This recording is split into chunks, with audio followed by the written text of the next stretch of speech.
Harvard's Hinduphobia: Why It's Getting Harder for Hindus to Enter the Ivy League. Written by Rakesh Krishnan Simha. Despite a significant increase in Indian applicants, a perceived bias against those who embrace their cultural identity raises critical questions about the integrity of the admissions process at the Ivy League university. For decades, Harvard University has been ground zero for the plot of anti-India, and in particular anti-Hindu, activists. The Ivy League University has nurtured and trained an assembly line of graduates and academics whose aim is to carry on the work of the erstwhile East India Company, to establish a mentally colonized Indian society that is disconnected from its ancient Hindu ethos, so India can never rise again. Harvard's Hinduphobia is now an open secret, with acclaimed author Malcolm Gladwell pointing out that Indian applicants, overwhelmingly Hindu, are the ones most likely to be excluded from the university's application process. While discussing his latest book, Revenge of the Tipping Point, Gladwell noted, "My suspicion is that for many people it's unconscious, but there must be a point at which Harvard admissions tutors are confronting the fact that they have gone to extraordinary lengths to make sure that their campus hasn't become dominated by Asians and Indians." The bias is obvious when you see the disparity between Harvard and an institution with a merit-based admissions process like the California Institute of Technology, Caltech. The proportion of Asian American students at Caltech rose significantly, from 25% to 43% between 1992 and 2013. Meanwhile, Harvard's percentage remained between 15 and 20%, a disparity attributed to legacy admissions, donor contributions, and athletic scholarships. Indian applicants, Gladwell added, would find it even harder to get into Ivy Leagues. Perhaps you are wondering, isn't that counterintuitive? If Harvard's aim is breaking India by planting its brainwashed graduates in the country, why would it restrict candidates from India? Well, the truth is the university's doors are wide open for Indians who speak and write against India. However, if you are an apolitical Indian student who just wants to put their head down and acquire a degree, or God forbid, an Indian who happens to like India, you are not kosher at Harvard. Vishwaguru of Wokeism. In 2023, a video emerged of an Indian police service officer studying at Harvard University explaining how Indians are treated. The video was from the launch of the book Snakes in the Ganga by Rajiv Malhotra and Vijaya Vishwanathan. The event was organized by the Federation of Indian Associations, Boston. The officer, Amresh Mishra, from the state of Chhattisgarh, attended a one-year course at Harvard. According to him, those who write against India are given priority. Half of the people from the NGO sector who have come to Harvard have written against India in their theses. Anybody who gets a scholarship has to be anti-Indian. Unless you write that you have a wretched life in India, you are not going to get the scholarship. In the classroom, if you speak in favor of India, you are not given that much space. Nobody stops you from speaking in favor of India. But if you speak against India, you get more space, you are applauded. Those who speak in favor of India are not canceled, but they certainly feel out of place in those spaces. Amresh explained how the system operates. First, talk about Indian issues such as caste in universities, discuss it with think tanks, take it to the Congress/Senate, and finally, get it accepted at the government level.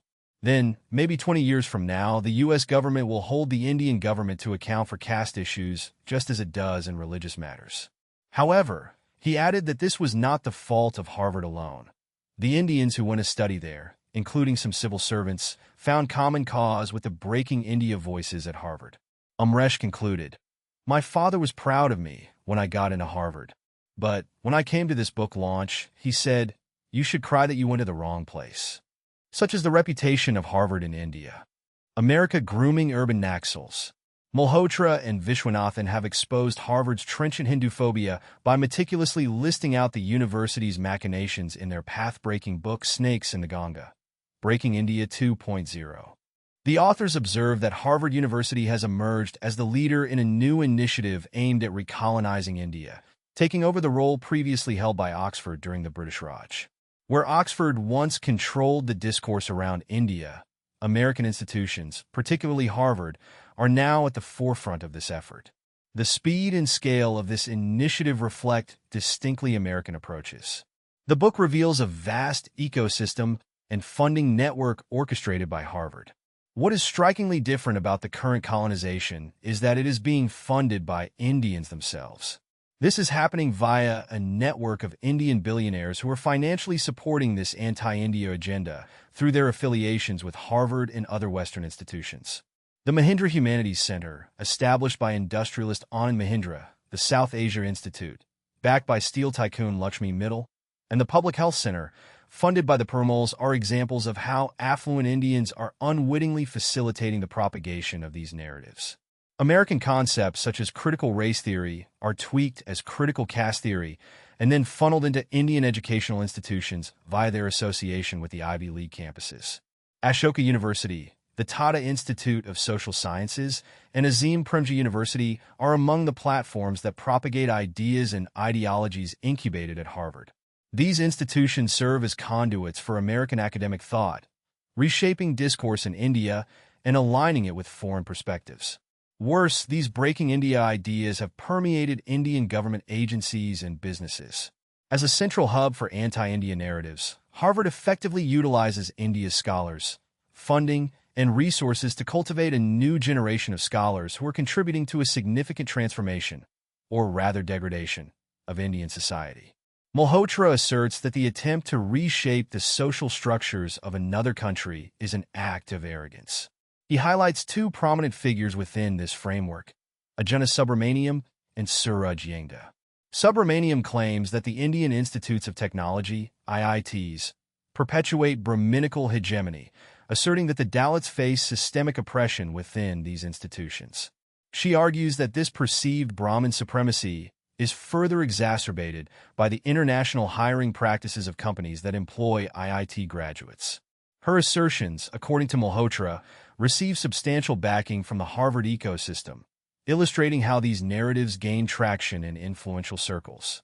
Similarly, Yengda, a fellow at the Harvard Kennedy School, promotes the idea that Dalits should align themselves with the African diaspora and identify as Black. Malhotra critiques Yengda's interpretations, claiming they reflect a misunderstanding of Buddhism, Hindu Dharma, and Marxism, while also questioning his views on caste and the contentious Aryan invasion theory. This, he argues, contributes to a skewed representation of India's social complexities. Rise of Indian applicants. In recent decades, there has been a significant increase in the number of Indian students applying to universities in the United States.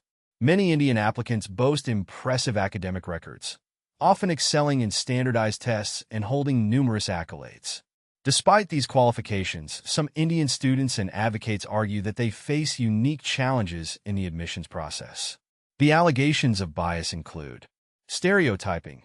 Indian applicants are often stereotyped as being academically proficient but lacking in other qualities, such as leadership or uniqueness. This perception may lead admissions officers to undervalue their applications, focusing disproportionately on academic metrics rather than a well-rounded profile. Overrepresentation of certain ethnic groups. Harvard's admissions policies inadvertently favor certain demographics such as whites, Jews, and Blacks, leading to a competitive disadvantage for Indian applicants. This concern is often linked to broader discussions about diversity and representation, where some argue that the emphasis on increasing minority representation can sideline high-achieving students from Indian and Asian backgrounds. Holistic review process. While the holistic admissions process aims to evaluate candidates comprehensively, there are claims that subjective elements in the evaluation may result in bias. For example, personal essays and interviews can be highly variable and may favor applicants who can articulate their stories in a way that resonates with admissions officers. Myth of meritocracy. This brings us to the missing elephant in the room: meritocracy. The harsh fact is that meritocracy is a myth in America. A detailed write-up on higher education in the American Conservative explains that the country's uniquely complex and subjective system of academic admissions actually arose as a means of covert ethnic tribal warfare. During the 1920s, the established Northeastern Anglo-Saxon elites who then dominated the Ivy League wished to sharply curtail the rapidly growing numbers of Jewish students, but their initial attempts to impose simple numerical quotas provoked enormous controversy and faculty opposition. Therefore, the approach subsequently taken by Harvard President Lawrence Lowell and his peers was to transform the admissions process from a simple objective test of academic merit into a complex and holistic consideration of all aspects of each individual applicant. The resulting opacity permitted the admission or rejection of any given applicant, allowing the ethnicity of the student body to be shaped as desired. As a result, university leaders were able to genuinely deny the existence of racial or religious quotas while effectively lowering Jewish enrollment and maintaining those reduced levels for decades. For instance, the percentage of Jewish students in Harvard's incoming class fell from nearly 30% in 1925 to 15% the following year, remaining relatively stable until World War II. Today, despite these clear historical patterns, Harvard and other Ivy League institutions publicly reject any allegations of racial or ethnic discrimination. They do acknowledge, however, that they provide admissions advantages to underrepresented racial minorities, such as Black and Hispanic applicants. In the early 1980s, Asian American enrollment at Harvard was approximately 5%. However, in the subsequent decade, the rapid growth of America's Asian middle class resulted in a significant increase in applications and admissions, with Asian students surpassing 10% of undergraduates by the late 1980s and exceeding 20% by 1993. Yet, from that point onward, the percentage of Asian students began to decline, remaining stagnant or decreasing over the following 2 decades. Elite access through cheating. In March 2019, the college admissions landscape was thrown into turmoil by a scandal that revealed the lengths some wealthy parents would go to secure spots for their children at elite universities. Federal prosecutors charged 33 affluent individuals in a complex cheating scheme orchestrated by consultant William Singer. For years, prestigious universities have faced allegations of bias in their admissions practices. This scandal underscored how financial resources can profoundly affect outcomes, exacerbating social inequalities. While many students strive diligently to achieve their aspirations, others leverage wealth and connections, distorting the competitive landscape. For example, the chairman of a prominent law firm paid $75,000 for his daughter to take a college entrance exam at a test center overseen by a proctor hired by Singer, ensuring she received the necessary score. Actress Lori Loughlin and her husband, fashion designer Massimo Ginelli, spent $500,000 to secure admission for their 2 daughters to the University of Southern California as fake recruits for the crew team. Meanwhile, Felicity Huffman, known for her role in Desperate Housewives, managed to arrange for a $15,000 fix for her daughter's SAT score. Over 8 years, Singer amassed $25 million from these schemes. The shocking revelations raised critical questions about fairness, privilege, and the integrity of the admissions process. Why Indian success remains unseen. Until the early decades of the 20th century, the Ivy League schools had a quota system for Jewish, which ensured that white students took the lion's share of the seats. However, these long-standing quotas were dismantled in the decade after World War II, after significant media and political pressure. This pressure was undoubtedly bolstered by substantial Jewish ownership of key media outlets in America, including all 3 major television networks, 8 out of 9 leading Hollywood studios, and several prominent newspapers, such as the New York Times and the Washington Post.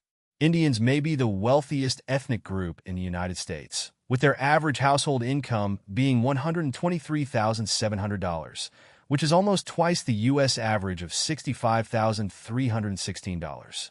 As many as 79% of Indians in the U.S. are college graduates, which is higher than that of the overall American population. However, economic success hasn't translated into success in other key areas, such as public life, politics, sports, and the media. This makes Indians a largely invisible and politically handicapped group. As a result, it makes it easy for Harvard to discriminate against Hindus and get away with it. No media will cover this blatant bias because the news won't sell. India versus China at Harvard.